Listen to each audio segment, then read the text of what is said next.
है वो ये है कि गुजरात में दशकों के बाद एक बाघ वापस आया है। तो आज का जो हमारा पूरा डिस्कशन है इसी के इर्द गिर्द रहने वाला है। लेकिन आगे बढ़ने से पहले आपको बता दें, आज का जो हमारा पूरा टॉपिक है वो आपके जीएस पेपर 3 एनवायरमेंट से संबंधित है। तो चलिए फिर बिना किसी देरी के एपिसोड की शुरुआत करते हैं। और सबसे पहले तो हम जानेंगे कि हालिया घटनाक्रम क्या है, यानी कि खबर क्या है। तो जैसा कि हमने डिस्कस किया कि दशकों बाद गुजरात में एक बाघ की वापसी हुई है, जिसे कि पहले विलुप्त घोषित किया गया था। और आपको बता दें कि इसे पहली बार फरवरी 2025 में देखा गया था। कहां पर? दाहोद जिले के रतन महल वन्य जीव अभयारण्य में। और ऐसा माना जा रहा है कि ये जो बाघ है वो मध्य प्रदेश के झाबुआ और काठियावाड़ जैसे क्षेत्रों से है, जो कि बाघों से काफी समृद्ध क्षेत्र है।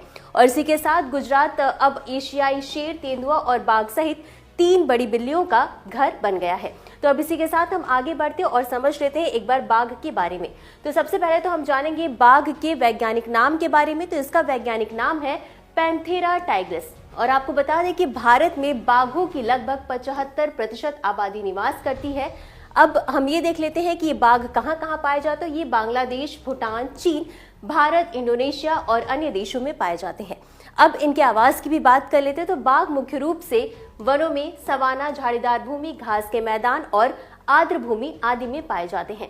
अब जो आपके लिए सबसे ज्यादा इनके बारे में जानना जरूरी है वो है इनकी संरक्षण स्थिति, जो कई बार एग्जाम में पूछ ली जाती है। तो इसकी संरक्षण स्थिति देख लेते हैं।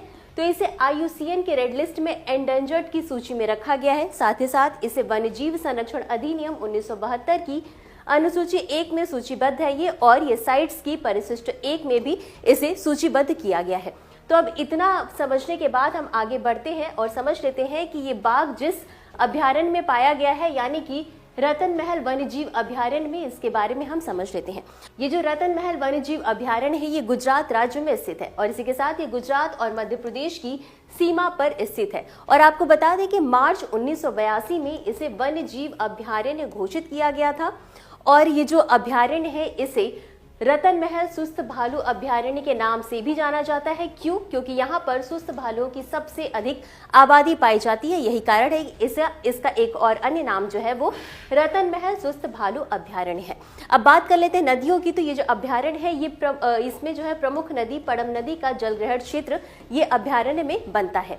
अब इसके साथ आगे बढ़ते और इस अभयारण्य की जैव विविधता को भी हम समझ लेते हैं। तो सबसे पहले हम जानेंगे यहाँ पर पाए जाने वाली वनस्पतियों के बारे में। तो तलहटी पर शुष्क सागौन के जंगल मिलते हैं और परिधि पर शुष्क बांस के पेड़ों के साथ मिश्रित पर्णपाती वन पाए जाते हैं।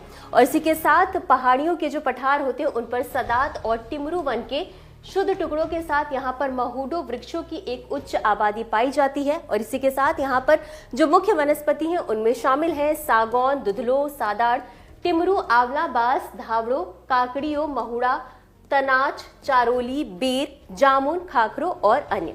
अब यहाँ पर जीव जंतुओं के बारे में भी जानना जरूरी है। तो कौन कौन से यहाँ पर जीव जंतु मुख्य रूप से पाए जाते हैं? तो इनमें शामिल है तेंदुआ, पाम सिवेट, भारतीय सिवेट, 4 सींग वाला मृग, लोटेन सनबर्ड, बड़ा हरा बारबेट, पीला चेक टिट। तो ये तो हमने बात कर ली यहाँ की जैव विविधता के बारे में।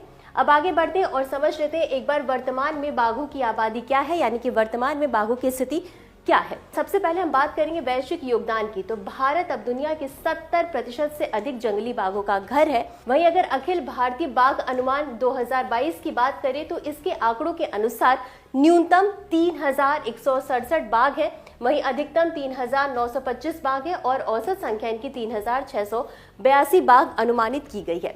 और इसी के साथ इसमें 6.1% की प्रतिवर्ष की वार्षिक वृद्धि इनकी संख्या में देखने को मिल रही है। और ये जो इनकी संख्या में तेजी हुई है इसकी सफलता का श्रेय पूरी तरीके से NTCA और राज्य सरकारों को दिया गया है। इनकी वजह से ही इन्होंने जो प्रयास किए, इन्होंने जो पहल चलाया, उसकी वजह से इनकी संख्या में तेजी यानी वृद्धि देखने को मिली है। अब हम आगे बढ़ते और समझ लेते हैं जो बाघ हैं उनकी संख्या में तेजी से गिरावट हो रही थी और इनकी वृद्धि के लिए कुछ जो है प्रयास किए गए सरकार के द्वारा। उसमें से जो महत्वपूर्ण प्रयास हैं उनके बारे में हम जान लेते हैं। तो सबसे पहले हम बात करेंगे प्रोजेक्ट टाइगर के बारे में। तो इसकी शुरुआत हुई थी साल 1973 में। तो ये जो हमारा प्रोजेक्ट टाइगर है इसका उद्देश्य था बाघों की सुरक्षा करना। और आपको बता दें कि ये एक केंद्र प्रायोजित योजना है। ये जो प्रोजेक्ट है इसमें बाघों का संरक्षण और उनके जंगलों यानी उनके आवासों को सुरक्षित किया जाता है, ये इनका मेन फोकस होता है। और इसी के साथ हम बात करेंगे राष्ट्रीय बाघ संरक्षण प्राधिकरण के बारे में।